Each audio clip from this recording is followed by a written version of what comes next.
Welcome to Doom Scroll Patrol, the show where we doom scroll so you don't have to. Today we are talking about Clifford the big red dog is gonna go live on a farm. Miss Rachel is standing up for Gaza. A Jewish couple was gunned down in Washington, D.C. Elon Musk is on the outs. The ice caps are melting, all while China's emissions are falling. Oh my God, there's so much going on. I'm Aaron Hickey McKay. I'm Harold Moss. And I'm Sam Perez. And Hannah sends her regards. Stick around, you're not gonna want to miss it. PBS Kids had to furlough 25% of its staff because of all the budget cuts, because the Department of Education spokesperson said that PBS is not aligned with administration priorities. So, which is stopping imaginary white genocides and accelerating brown people genocides. Y'all, how many tote bags are we going to have to get through to, make PBS, stay afloat? How many tote bags do I need to buy? I don't know, as many as it takes. Well, that's good because... PBS and NPR, I'm just going to be warehousing tote bags. Well, but also those tote bags can be turned into housing structures as runaway climate change wipes away all of our cities. So, you're going to have to show me the MacGyver on that one. I don't know how to make a tote bag into a house. Unless it's the power of my imagination, which I don't have anymore. I don't have anymore because there's no more Sesame Street. There's no more Sesame Street, no more PBS Kids, and no more Department of Education. Have they thought about asking their sponsors the letter F? U and C and K? Oh, I thought you were going to say the letter F just for fascism, and then they'd get refunded. Oh, that's true. Today's episode is brought to you by the letter F and fascism. Yeah, anyway, it just sucks because it's like they canceled, it was called the Ready to Learn grant, which helped funded basically all the children's shows. So Sesame Street, Clifford the Big Red Dog, Reading Rainbow. It was there to promote, school readiness and early learning, specifically for low income children. So I think you said something about it's not aligning with their values. Learning is definitely not one of their values. Yeah. Well, I mean, there's what we're seeing. I mean, because we know that we've talked about this on this before, but from the Powell memo, which was a reaction against the upheaval in the 60s, there's been an intention on the right to make higher education unaffordable which they succeeded in. And they succeeded in doing, and then undermining K through 12 education. And there's an acceleration on that. And it's tied in with their belief that they're going to replace all of us with AI agents. I don't know if the Powell memo was that prescient about having artificial intelligence, but it does seem to be one of those things. It was about an educated proletariat is a dangerous proletariat. That was quite explicit. Having people have a sense of the world and a nuanced view of how history has played out over the past, 1,000 years is apparently a public danger because people will go oh yeah, these structures that we have built, maybe we can think of other ways of doing things. These structures we have built are murdering us. Well, and that goes because, this stupid piece of shit, Maddie Bitterman, who's the spokesperson for the Department of Education, said that the reason they did this is because it's targeting racial justice educational programming, saying, this is not aligned with the administration priorities. The Trump Department of Education will prioritize funding that supports meaningful learning and improving student outcomes, not divisive ideologies and woke propaganda.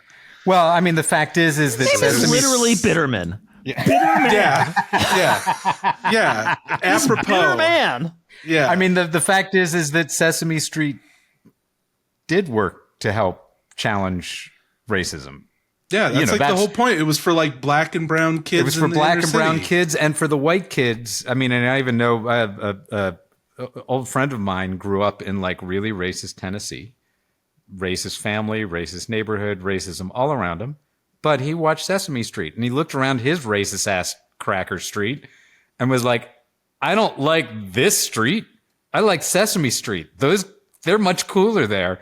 And he moved to New York, hates racism, does good things in the world, and Sesame. So they're not wrong. It's just that, is your goal racism or equality? If your goal is racism, they're right. They're being very effective in trying to, double down on racism and oppression and horrible shit.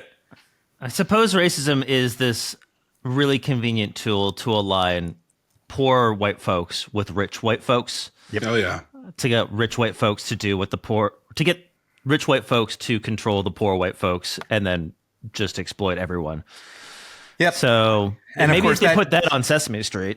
Right. Fucking Sesame Street. Speaking of things that the British did. Yeah. Everything. All of this mess. Well, yeah. It is interesting how fucking they took over the whole world, and yet, they're not great.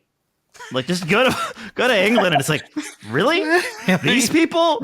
Like you look at like the old episodes of like the Great British Bake Off, and they're like eating cake with their hands. I'm like, these are the civilized people? What is wrong with these people? Well, speaking as a person of British descent. Yeah, so am I. You're fucking right. I got some of that. Yeah. More Scotch-Irish, but yeah. I Scotch and English, though. Anything good in me, I guess, is Scottish. Yeah, I remember one time I had like the full like British breakfast because I was working on a movie and the producer was British, so he was like, we stayed at his place and he's like, I'm gonna make everyone this British stuff. And I want everyone on the crew to have diarrhea. Yeah, pretty much. And I remember he cooked it and he was so stoked. And I remember being like, this is bullshit, dude. Tell me what's in it. What's in it? It was everything. So it was like beans. Yeah, so it was like beans and toast. There was like a sausage, eggs, boiled tomatoes. I think it was just plain tomatoes. Wow. Like, and it's just like in England they tend to boil everything. Yeah, it just was like, and there's two seasoning. things. First of all, it's hangover food because everybody's so much better in England hangover food. But like, second, it's the reason English cuisine doesn't exist is that good food is peasant food because it's people who grow food and then make food, and French cuisine, because they preserved it, is actually peasant cuisine. All of the high French cuisine came from peasants. In England, the same reason they were able to take over the world, capitalism came in the 19th century, wiped out the peasantry, the enclosure laws. They turned all the peasants into factory workers and destroyed British cuisine, English cuisine. And that's why English cuisine is awful. Oh my God, Harold. Sam just wants to tell a story about eating breakfast, and you're to go in here with this fucking diatribe about British enclosure. Jesus fucking Christ. Just let him tell the story about having breakfast. Sorry, Sam. How was your breakfast? Oh, it was bullshit. I hated it. This is British food. So I got some breaking news. I mean, this is so a Jewish couple was shot dead outside of a museum in Washington.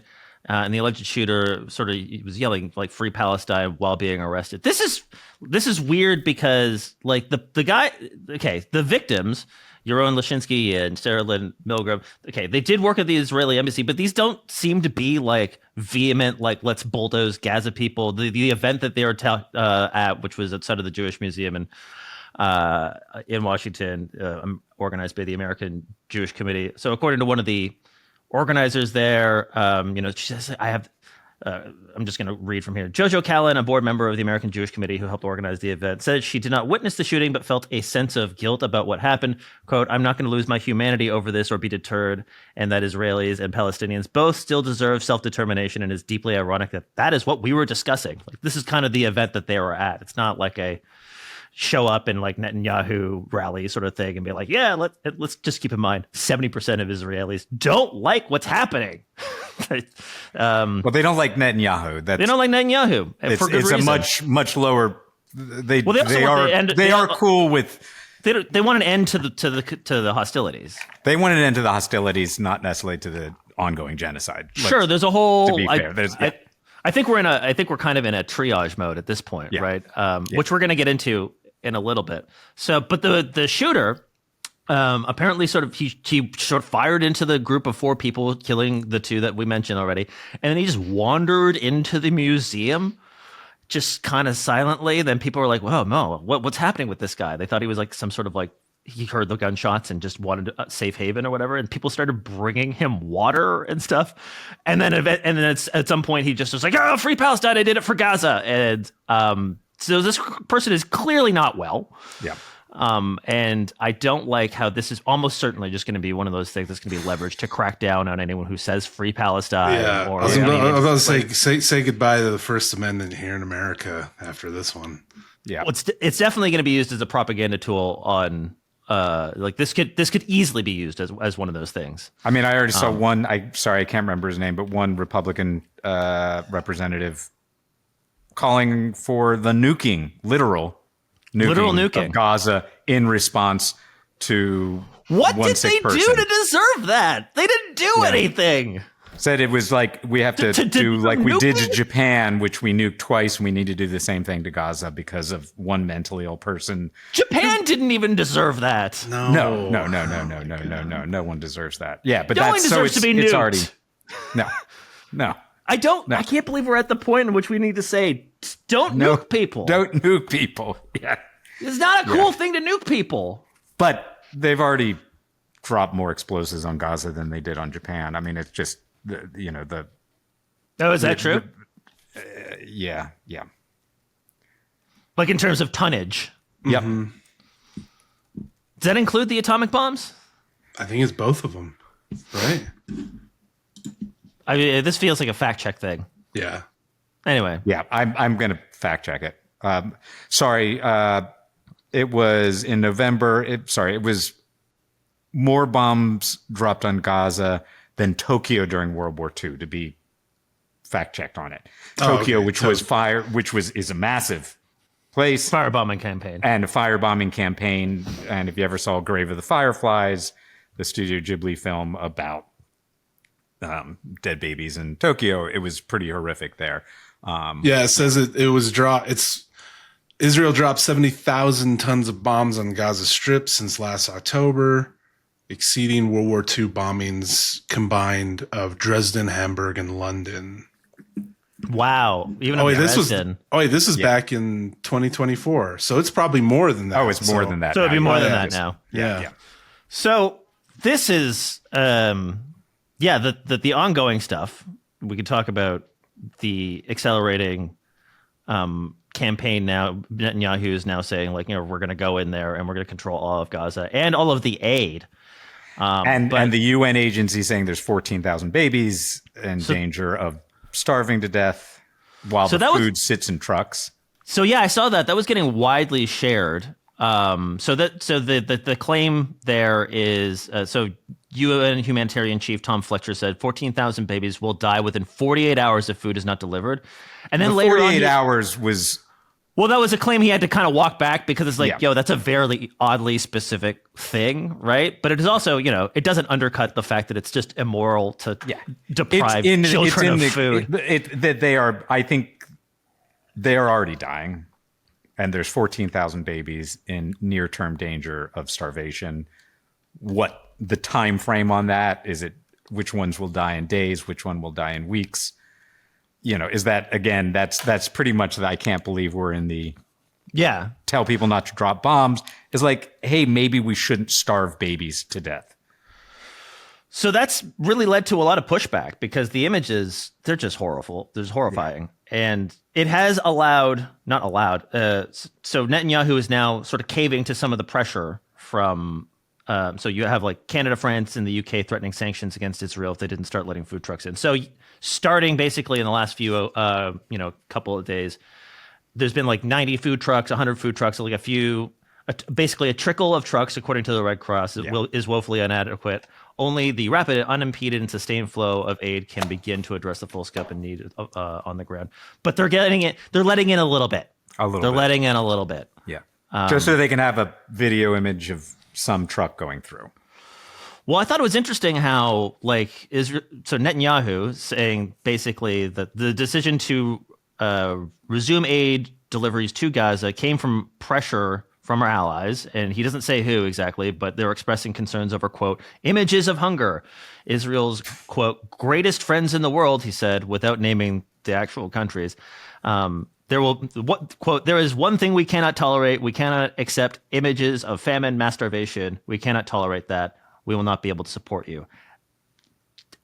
And nor should you support that. I think. And now, no one's talking about cutting off weapons, by the way. No one is talking about cutting off weapons. No. Even like UK, they're talking about trade sanctions. They're not like, oh, we'll keep sending bombs to drop on the remaining tents since the hospitals are gone. So they're talking about the smallest amount of pressure. Well, that's the thing, that you got a concession out of just threatening sanctions. It kind of tells the lesson seems to be maybe sanctions work. Yeah, well, cutting off the weapons certainly would, because they can't support the war. Every bomb there has been shipped from the United States, UK, Germany mainly. And that was true. And that, I think we talked about this last time, that Biden, they were apparently shocked that Biden never put the slightest pressure on them. Hospital after hospital after hospital, never put the slightest pressure on them. And just a little bit of pressure works. And they were just like, I can't believe we're getting away with this. We can just keep slaughtering people and no one's saying boo. So we're just seeing now tens, hundreds, thousands. I don't know when we'll ever get the proper amount, that they're just starting to say, maybe just ease off the genocide a little bit. Yes, according to international law, starving a population, intentionally starving a population, is a war crime and a crime against humanity, and/or an act of genocide. Well, isn't also slaughtering journalists a war crime? No. There's lots of war crimes to go around. And hospitals getting bombed. No, no. What are you talking about, Harold? No. You're wrong on all of those. You're wrong. And so, of course, the other great enemy of the state is Ms. Rachel. Have you all been following Ms. Rachel? Oh, because wasn't she like, I love children, and everyone's She's like, I love children, so maybe we should. Yeah, that's. And horror of horrors, she brought on a baby girl who lost her legs. Oh yes, who lost her legs to most likely an American bomb that, Sam, you and I's paid for with our tax dollars, and humanized this, and that is apparently Hamas propaganda. But good on Ms. Rachel, because she's not backing down and continues to humanize. That's all she is like, I love children, all children, everywhere. So it's also, crazy.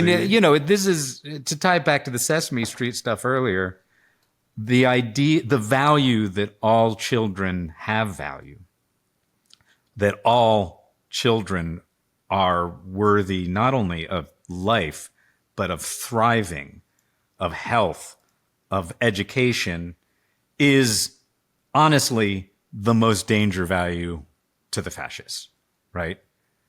That it requires dehumanizing of children in order to be able to do what they're doing. And that's what ties together attacks on Ms. Rachel, the bombings in Gaza, the attacks on Sesame Street for being woke.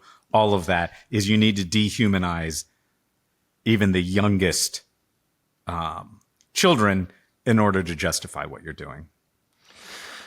I'm not going to say I struggle with this in the sense of just like, oh yeah, to struggle with dehumanizing people, but like, it is awful to see these images of children, and and Miss Rachel has been, I think, very much, she's been talking about this for a while, and she's been getting a lot of threats and these sorts of things, just because she has those controversial statements of saying that children deserve not to be blown up.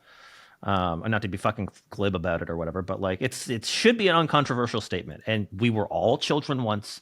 We all have children in our lives. We just, as a species, tend to have this nurturing impulse to be like, yes, these little versions of ourselves need care and love, and the best shot they got to have a good life. And I suppose that does put a little bit of a monkey wrench in the idea of taking over this tiny little strip of land for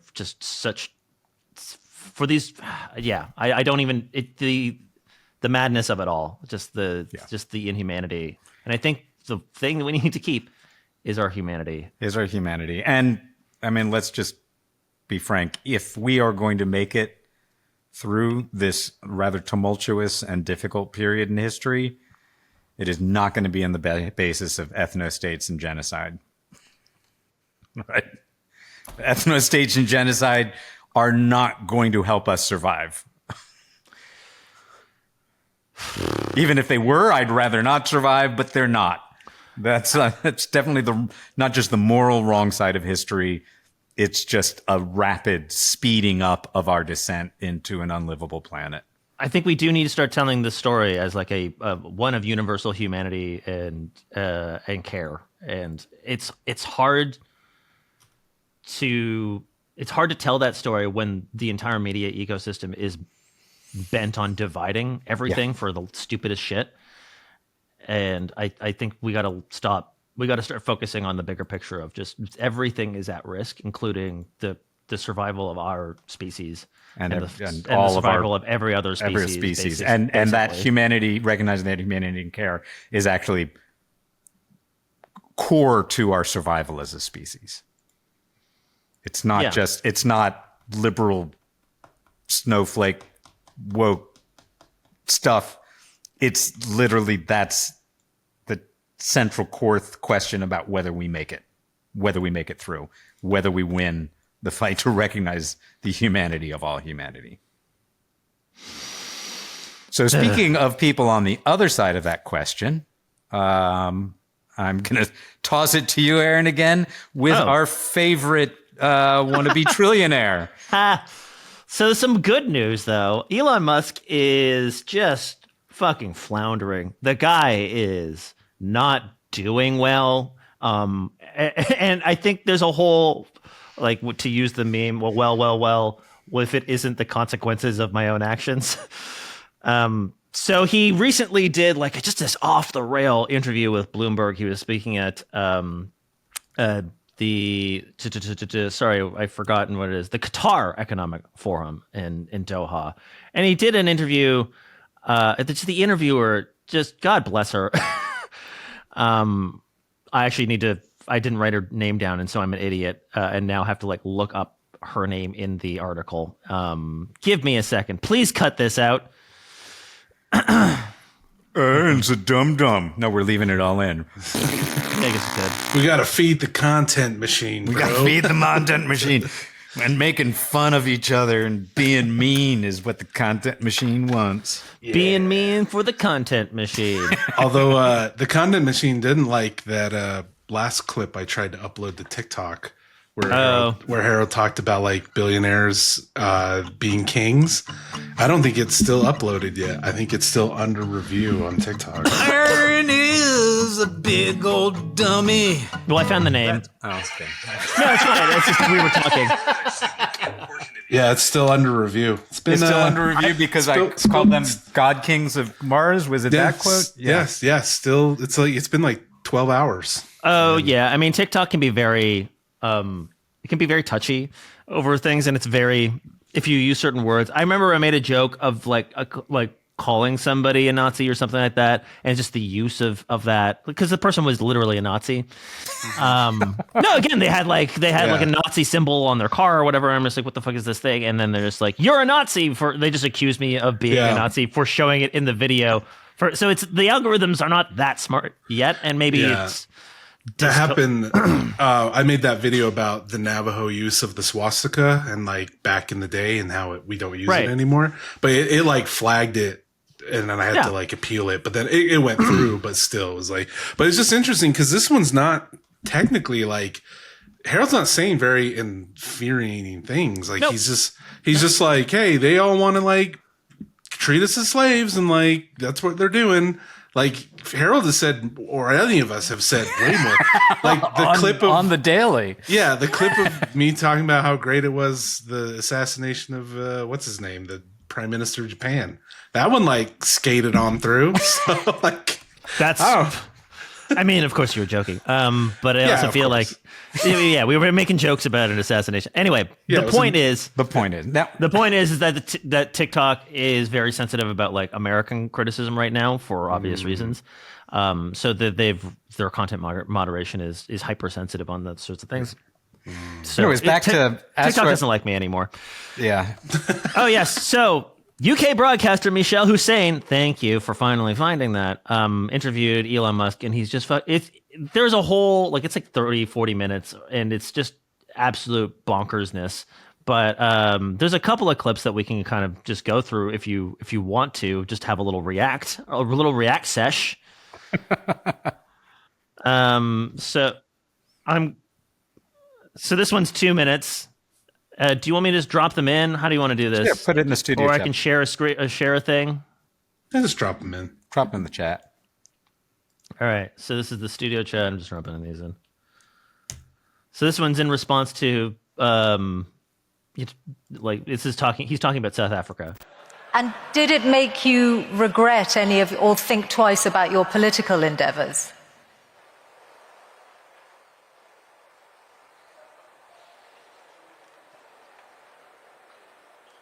Because I did what needed to be done. The violent antibody reaction, and I'm not someone who's ever committed violence, and yet massive violence was committed against my companies. Massive violence was threatened against me. Who are these people? Why would they do that? How wrong can they be? They're on the wrong side of history. And that's an evil thing to do. To go and damage some poor innocent person's car, to threaten to kill me. What's wrong with these people? I've not harmed anyone. So, something needs to be done about them. And a number of them are going to prison. And they deserve it. And more will. You're referring to the attacks on Tesla showrooms. But I think... Yeah. Firing bullets into showrooms and burning down cars is unacceptable. Yeah. Those people will go to prison, and the people that funded them and organized them will also go to prison. Don't worry. But wouldn't you? We're coming for you. Wouldn't you?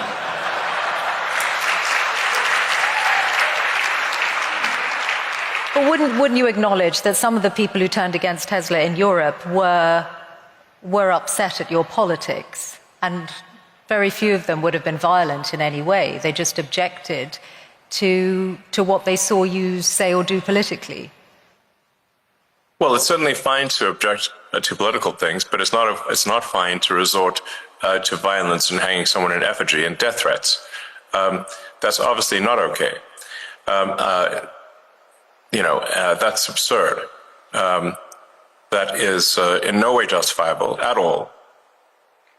In any way, shape, or form. And he looks like some such of an asshole. the legacy media nonetheless have sought to justify it, which is unconscious. It's like he's trying to be like a cool anime character, but he like fucking sucks too hard.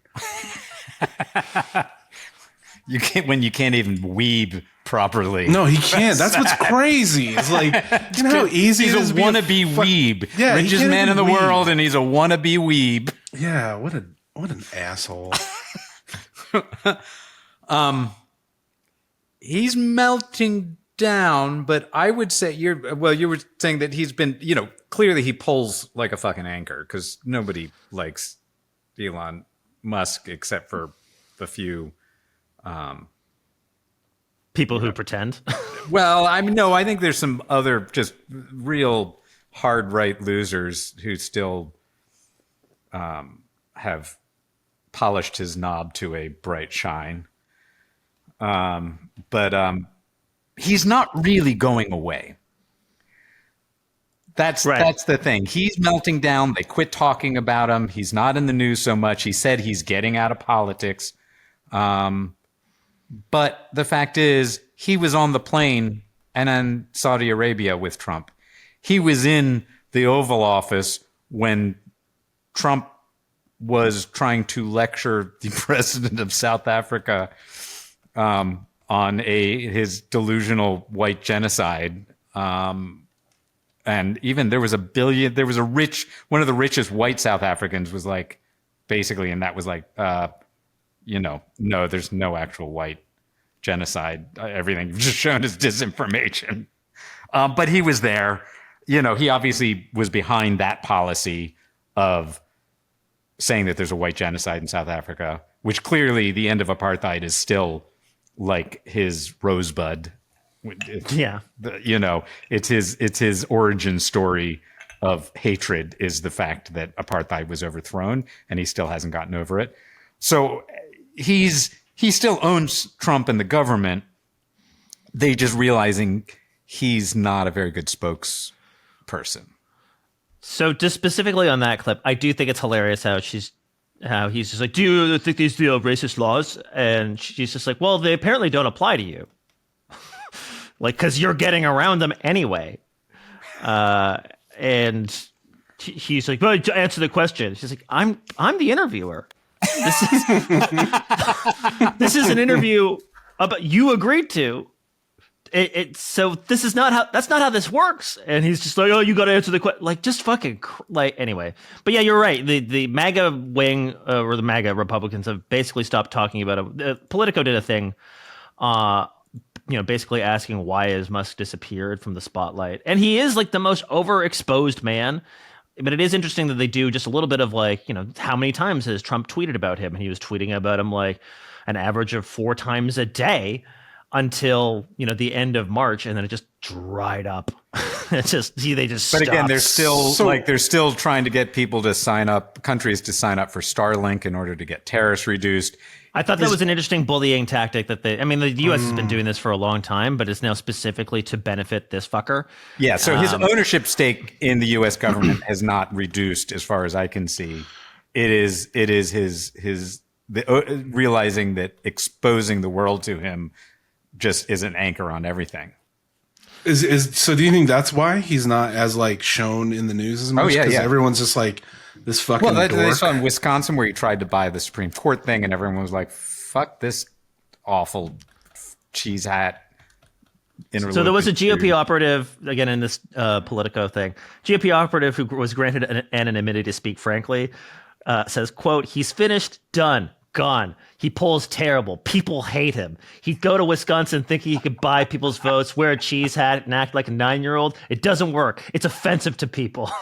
And it's just like, what are these people? It's really interesting to see how fucking psychopathic these people are. That just the whole front that they have is just so dishonest that like once the veil, like once you grant them an anonymity, they hate this guy. Yeah. They hate him. Yeah. Well, I mean, have you ever seen him? Have you ever heard him? Yeah. just barely. They hate him like everyone else. It fucking sucked. It sucks. They say he's polling worse than the president, and then they point to the polls like he has a 35% approval rating. I'm like, that's too high. Yeah, we can get those numbers down. We can get those way down. We need to work together Tesla as a country. stock, nobody's buying Teslas. Tesla stock has rebounded because. Oh. Yes, so that gets pointed out in the interview, and he's like, it's fine. And basically, he doesn't explain why it's fine or whatever, because she's just like, yeah, your sales are down. He's like, no, they're not. Actually, just yesterday, BYD, the Chinese manufacturer who produces better, cheaper EVs than Tesla does, is now outselling Tesla in Europe. I mean, Tesla's cooked. Tesla's cooked on the technical innovation front, on build quality, on price, and the fact that globally now it's a Nazi brand, right? Globally, he turned the Tesla symbol into a swastika, and it is cooked. But somehow everybody's just like, clicking their ruby slippers and saying robots and Mars and robo taxis. I don't know that Wizard of Oz metaphor really didn't land. The Starlink thing maybe, but I don't know if that's publicly traded or not. I don't know I don't have that off the top of my head, because there are. That does seem like maybe it's a good investment because the U.S. is being a bully about that. Well, except for because of that, everybody's racing to build its replacement. That would be the best thing to do. That is what Europe is doing. That's what everybody's doing. So yes, short run, long run, no, it's going to be just a bunch of space garbage. There really is like his Tesla in orbit. Yeah, like his Tesla in orbit. Next time, hitch a ride directly. We'll just to Mars. Again, if he's like Occupy Mars, I'm like, go do it, please. Go do it. Everyone wants you to do that. Everybody wants you to do that. We'll send you thoughts. I will happily chip in $5 to send that guy to Mars. I would crowdsource Elon Musk to Mars right now. Yeah. Yeah. So yeah, that's the good news is that Elon Musk is less exposed than before. But yes, you're right. He's still there. Like the GOP candidates still want his money. Yeah. And his platform to run for election because they're still going to have to run for election.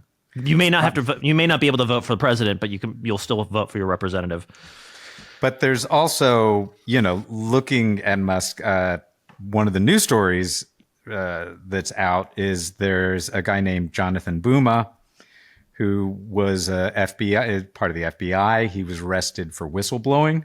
And what he was whistleblowing about was in 22, he was desperately trying to get to Elon Musk because there were so much signals that Russia was massively focused on influencing and recruiting Musk. And including, like a Russian gambling guy who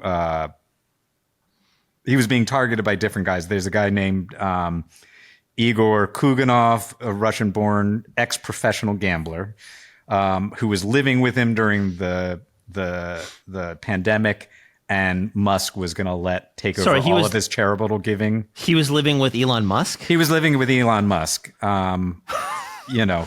And just showed up out of nowhere and suddenly had massive influence on Musk. And then we know that Musk was, turning off Starlink in Ukraine and repeats Russian propaganda. So it's, chances are, yes, they did. Chances are that was a success. So just this guy shows up, he becomes so that's the brofluence campaign of just like some fucking dude with a bunch of money, just like, yo, let's be friends. He's like, yeah, let's live together platonically. And that's how you influence the man's like $230 billion fortune or whatever the fuck it is. Yeah. That's how. Well, because he just wants to be loved. Oh my God. I'm sure the guy, he's an ex-professional gambler, so he's probably cool. It sounds pretty he's probably cool. He's probably got really good shades and knows how to wear them. Yeah. And can actually pull off a leather jacket in a way that Elon Musk only dreams of pulling off. All right, let's take a look at this Kurganov guy. And he's an angel investor now, which I guess is kind of like a cool thing. He's not okay. No, he does not look cool. I'm gonna go say that he's kind of like in some of these older photos. He's kind of got like a Jesus cut sort of thing. What's this guy's name again? Oh yeah, he definitely Igor Kurganov. He looks like I wish I could start a religious cult, but I can't convince anyone to slavishly follow me. Yeah. Oh yeah, this guy, he looks annoying. Yeah. Well, I mean, we also remember who he's got Chihuahua eyes. I never would have come up with that. But got Chihuahua eyes, baby. Accurate. Yeah. He's because he looks like he's always like shaking cold like a Chihuahua. He's got those big ass eyes. Oh, so moving on to other doomy news, which is, ice caps. So, the delicious drink from Tim Hortons? Let me guess, they're doing fine. The only ice caps that's going to be left. Because what we're now finding out is, although the world was saying 2 degrees is centigrade warming from climate changes too much, we should keep it to 1.5, which we've probably already blown past, that even keeping it to 1.5, we've probably lost the polar ice sheets. That's probably a done deal. And that means Maldives as a nation, gone. Lots of cities, gone. Just millions and millions around the world are going to be displaced. Entire city. I mean, Miami, goodbye, Miami. That's probably baked in to what's happening. And looking historically, even at 1.5, we're probably looking at about 9 feet or 3 meters of sea level rise in the coming years, and that's if we stopped it at 1.5. So yeah, can I just add a couple of nuances in here? Because I think there's like this, you hear like the doom and gloom sort of thing, but like, not that this is not bad. But just for context, we're at like 1.2, and yes, 1.5 is one of those things we're probably going to blow past in the next probably 10-ish years, is according to some of these things. And yeah, that's not great. But it's not like Miami is going to be underwater within your lifetime. This is one of those. Well, things but no, it doesn't start. It doesn't start with you going. We're at a tipping point. We're at a tipping point where it's going to set off a series of events where, like. In a number, it's probably generations we're talking about here, where eventually like cities will be underwater. It's not that it's like suddenly 9 feet up, but what it does mean is Miami already floods more. So it's a progressive. You're gonna have storm surges. A progressive disease. Yeah. And 2024, we don't know. 2024 was more than 1.5 degrees centigrade. We're waiting to see if that was a fluke or whether we're there. We honestly, frankly, nobody knows. That's the thing we do know is that it will keep getting worse if we don't stop burning fossil fuels. And the only reason we're continuing to burn fossil fuels is there's some rich fuckers who are making so much money, they don't care that they're killing their own grandkids. But we could stop it. We could start to turn all of this stuff around. Like, we got it. I said this last episode, I think, and it's my new mantra. We've got more solutions than we do problems, and that is absolutely true and has been true for global warming. That we have more solutions than there are problems. And this is just all fixable, not reversible. But we got the tools we need to turn it around. It's a little like a patient outside of a hospital who's just been shot. Yeah. And it's like, let's bring him in the hospital. I don't know about that. That seems catastrophic. It's just like, should we bring him in the hospital? Do we really need surgery? That seems like a pretty big thing. Wait, here's another idea. What if we just shot him a few more times? A lot of the reasons why these are happening, like, in essence, are just the biggest obstacles are in our head. Right, they're all just sort of these stories that we tell ourselves about how the world works, and like every day we wake up and we make this economic system happen. And even though almost none of us would choose they're to in make our it heads that way. and in our boardrooms. Yes, but we have these real power relations. Yeah. We have these real laws. We have these things that are ultimately just made up that we can just unmake up or like remake in a better way. Like, we could do it any day now, but it is one of those collective action problems that you can't get 8 billion people to coordinate on, even though you don't need 8 billion people. No. And the thing is that the danger is that as the catastrophes pile up, like St. Louis just had a horrible hurricane or series of hurricanes. We're not quite sure yet. Nobody knows where FEMA is, which they're trying to eliminate. I'm sorry, not hurricane. These are not hurricanes.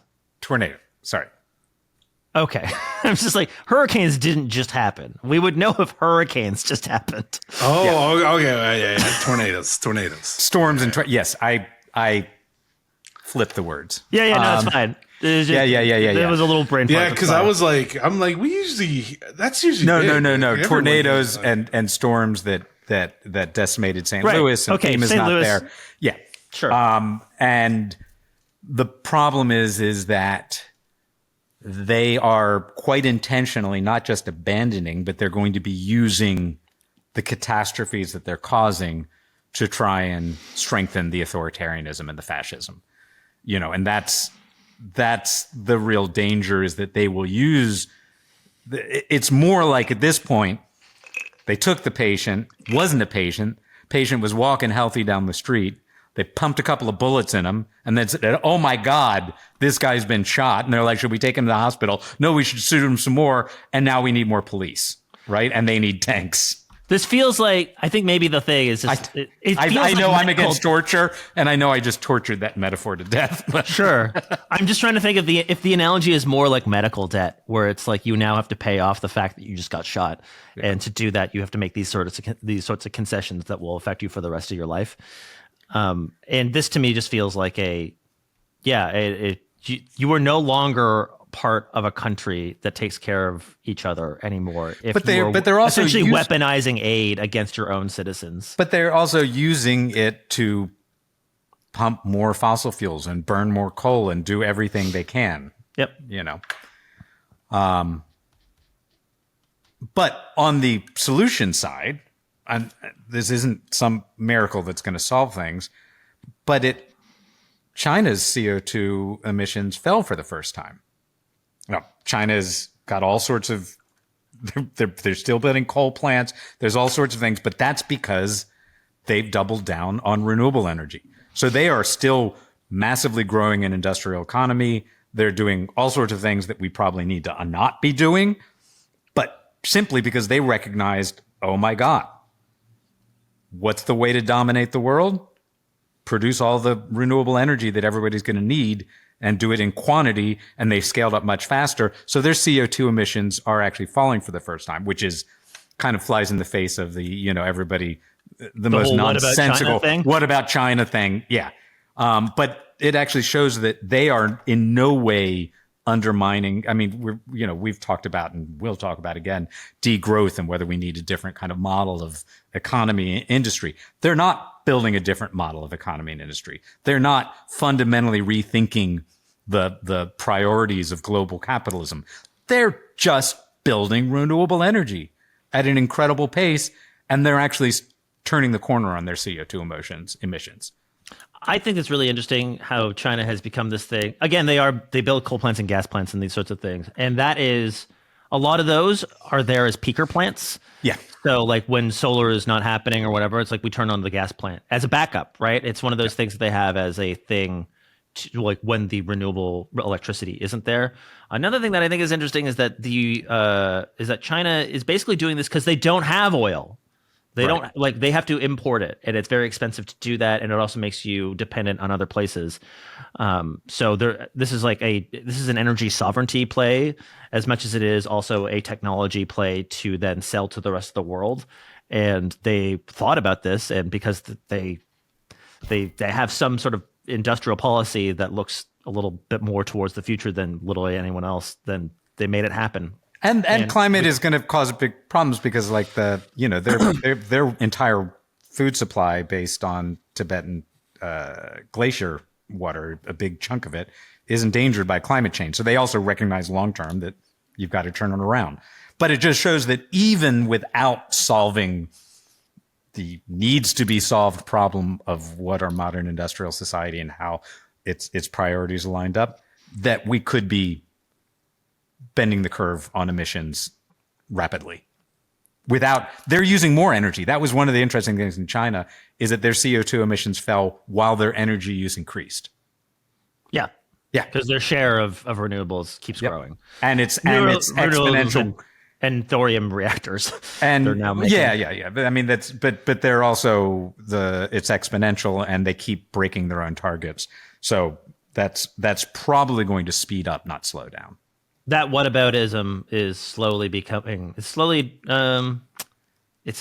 away. And I kind of say, what about China? They are doing it. Why ain't we doing it? I mean, the U.S. is just going to be a backwater country. That's the end result of everything Trump's doing, is the U.S. is going to be a backwater country, which in the long run, maybe that's what the world needed. Okay. Well, because I'm not in favor of anything, but we've been the biggest block on climate progress globally, the biggest propper up of authoritarian regimes, the 5 times more military spend than the next country in line. The Pax Americana has come at a very high price, and maybe this is just the natural result of it. There's a lot there. And I don't know how much we want to get into it. Is there anything else we want to talk about? Well, I will say that Sam, that the I would just want to say one last thing on that, because it's let him talk about his breakfast. No, which is that Trump's reverse Midas touch, although he keeps putting gold in the White House, or fake gold in the White House, his reverse Midas touch continues with a number of European elections, particularly Romania, where MAGA was trying to get the hard right in, and everyone looked at America and went, And so centrism is having its day globally because of revulsion of Trump. So that is actually, I just wanted to say that because I think that actually is part of what's happening, is the world is kind of organizing itself around. But yeah, Sam, let's hear about your breakfast. It was good. Not the British one. That was terrible. No, it was just kind of fun. I was looking at something. Apparently, America's going to stop making pennies. And I was like, oh, that's good. Like, fuck pennies. Canada got rid of the penny like 10 years ago, and no one misses them. Yeah, so I saw that, and I was like, oh, that's a good thing. Like, I guess Trump did one good thing, which was get rid of pennies. So, so you're on Team Trump now? Yeah, I think I think I love everything he does. I'm 100%. I'm going to Mar-a-Lago tomorrow. Hang out, see what's going on. Yeah, no, I think it's good. I think it's a waste of time and money. I mean, my kid might be kind of sad, but fuck it. Here's a nickel. You'll get over it. Yeah. Yeah. When's the last time you could do anything with a penny? Yeah. Anyways, besides leave it in the little tray at the cash register. Yeah, that's about it. But that's all I got. Well, you had something else on the anti-environmentalism, right? Yeah, but I was like, that's like a longer one. So maybe next week. Oh, you're gonna tease the interview? Yeah, we're not an interview. We got a guest, a very special guest, NASA climate scientist and activist Peter Kalmus. Will be joining us. And Hannah will be back, right? And Hannah will be back. So there will the proportion of sausage will still be fairly high. But it's in fact, it will be in some ways higher. It's some ways high. Well, no, because it's 0%. Oh, I thought you meant in terms of our regular. Yeah, right. It's a little more than our regular, but better than this week. But yeah, Peter Kalmus will be joining us to scroll the Doom. Cool. Or you go surfing on the Doom ocean. Catch a wave. Catch a Doom wave. Ocean. Yeah. Yeah, this is good. This is all good stuff. Face down in the puddle of doom. This is what Peter's going to be so stoked to hear about, is us talking this stupid bullshit. He's going to be so stoked. Oh, actually, I'm stoked. I haven't seen him in a while, so I'm excited to. No, it's going to be great having him on. Hear him just be sad and like depressed, because he's like in it more. I feel like, in a way, like he's in certain climate crisis areas deeper. And I don't know. It's always interesting listening to him talk, because he's like, you don't understand. He's looking at the numbers all day. If there's a patron saint of climate anxiety, it is Peter. Yeah, I know he's pretty healthy, but he lives it. He lives it. Yeah, that's what I mean. Like, he's in it every minute. Like, it's on his brain. Like us, we can joke about it and it makes us sad, but then I'm like, man, I'm gonna go eat a hamburger and play Nintendo, and then I'll stop thinking about it. Yeah, he lives it in a way, and I respect it. It's like he really totally makes it like he will feel it, but he will also work through it, and he will do something constructive with it. Yeah, and he makes a meaningful contribution that I think is worth listening to. Yeah. Thanks for listening to Doom Scroll Patrol. Like and subscribe on your favorite podcast, and recommend it to other people, because that will help us grow. If you have love letters for Harold, please send them to